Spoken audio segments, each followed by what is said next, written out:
Bonjour à tous, j'espère que vous allez bien. Moi ça va très bien. Je reviens vers vous cette semaine avec une recette de muffins à la mascarpone et aux pépites de chocolat.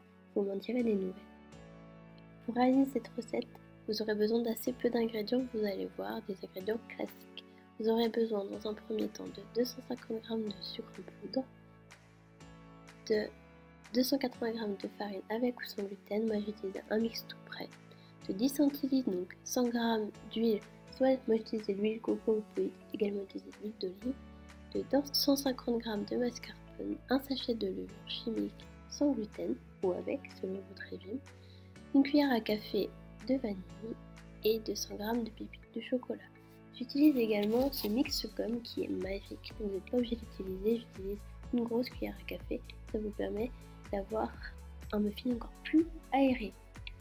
Commencez la recette, mettre votre four à préchauffer à 180 degrés, puis séparer les blancs des jaunes.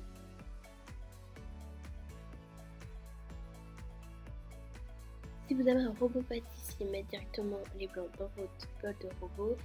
Les blancs se feront pendant que vous réalisez la recette. Ajoutez une pincée de sel, puis mettre dans votre robot ou au batteur, monter les blancs en neige. Pendant ce temps-là, blanchir les jaunes d'œufs avec le sucre. Pour cela, le mieux est d'utiliser un batteur. Si vous n'en avez pas, vous pouvez le faire à la main comme je le fais sur la vidéo. Moi, je ne fais pas longtemps parce que j'ai pas les muscles nécessaires, mais si vous avez les muscles nécessaires et votre batteur, vous pouvez réaliser la recette de cette manière-là. Sinon, comme moi sur la vidéo, vous allez passer au batteur électrique, vous verrez, ça sera bien plus simple. Il faut battre jusqu'à ce que le mélange blanchisse.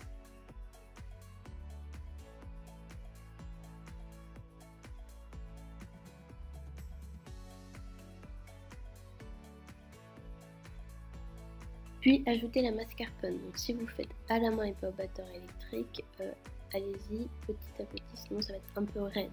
Sinon au batteur, mettez tout d'un coup et mélangez avec votre batteur.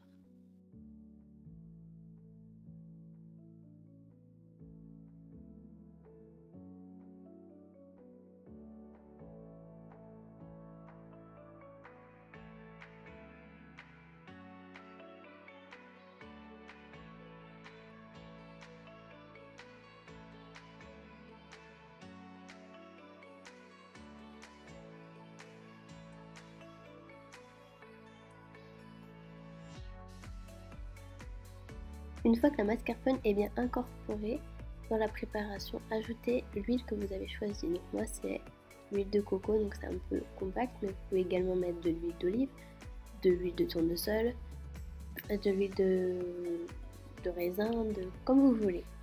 Et bien mélangé surtout. Donc j'ajoute également le mix gomme que je vous ai présenté tout à l'heure, une très grosse cuillère à café. Vous pouvez également ajouter la levure dès maintenant. Puis ajoutez petit à petit la farine. Pourquoi petit à petit? Parce que vous allez voir que vous allez obtenir une pâte très compacte. Vous allez avoir du mal à battre. Alors à la main, j'imagine même pas. Bon courage, j'espère que vous avez fait la muscu juste avant. Donc mélangez jusqu'à ce que vous obteniez un mélange homogène et ajoutez la farine petit à petit.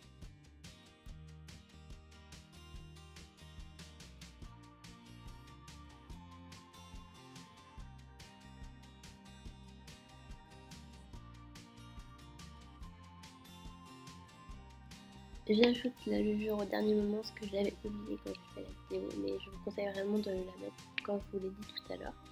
J'ajoute également de l'arôme vanille, vous pouvez également mettre d'autres arômes selon votre goût, pas de souci.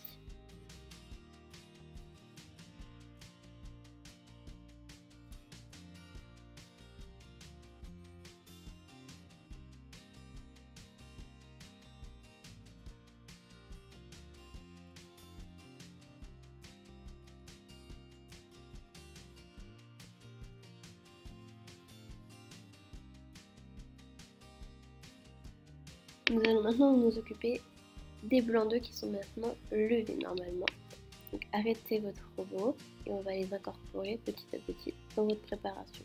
Alors petite astuce, pour les préparations qui sont bien compactes comme celle-là, il faut dans un premier temps fouetter une partie des blancs. Normalement, c'est un tiers à peu près des blancs que vous avez. Et ainsi, les 2 tiers restants s'incorporeront plus facilement. Petit conseil également, ne faites pas au fouet comme je l'ai fait dans la vidéo, mais avec une cuillère à bois. Ensuite, vous pourrez incorporer à la spatule vos blancs d'œufs, donc à l'aide d'une spatule, vous faites le mouvement que je fais dans la vidéo, c'est-à-dire de bas vers en haut délicatement. Bien que ça s'incorpore et vous ne perdez pas l'air pris par les blancs d'œufs. Il faut être un peu patient, mais ça vaut le coup. Votre préparation va se détendre un peu, elle reste quand même assez compacte, c'est normal.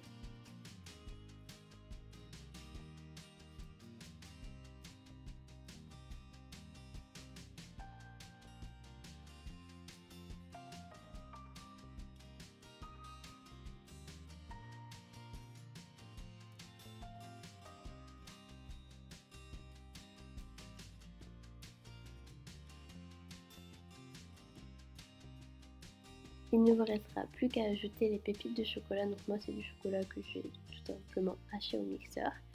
Et vous l'incorporez correctement à votre préparation pour que ça se mélange bien et que vous n'ayez pas de problème en cuisson.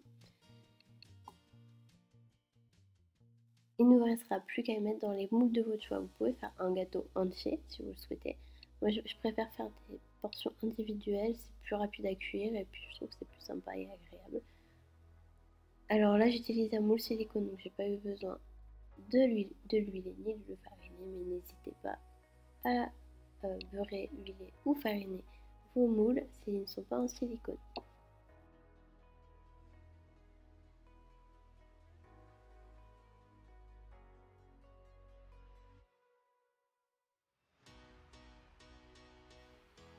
Il ne vous restera plus qu'à le laisser cuire 25 minutes environ à chaleur tournante dans votre four. Vérifiez votre temps de cuisson puisque ça dépendra de votre four et des moules que vous avez choisis. Ça y est, nous arrivons à la fin de la vidéo. J'espère que cette recette vous aura plu. Vous prendrez plaisir à la réaliser et surtout à la déguster. Bon, la déguster, je vous avoue que j'en suis sûre. La cuisiner, ça, je sais pas, vous me direz ça. N'hésitez pas à me faire vos retours sur la vidéo. N'hésitez pas à mettre un petit pouce bleu si vous avez aimé. N'hésitez pas à laisser un commentaire ou un message privé si vous avez des remarques ou des questions. Et si vous souhaitez voir encore plus de recettes, n'hésitez pas à aller sur ma chaîne YouTube ou également sur mon blog où il y a encore plus de recettes. Bonne semaine à tous!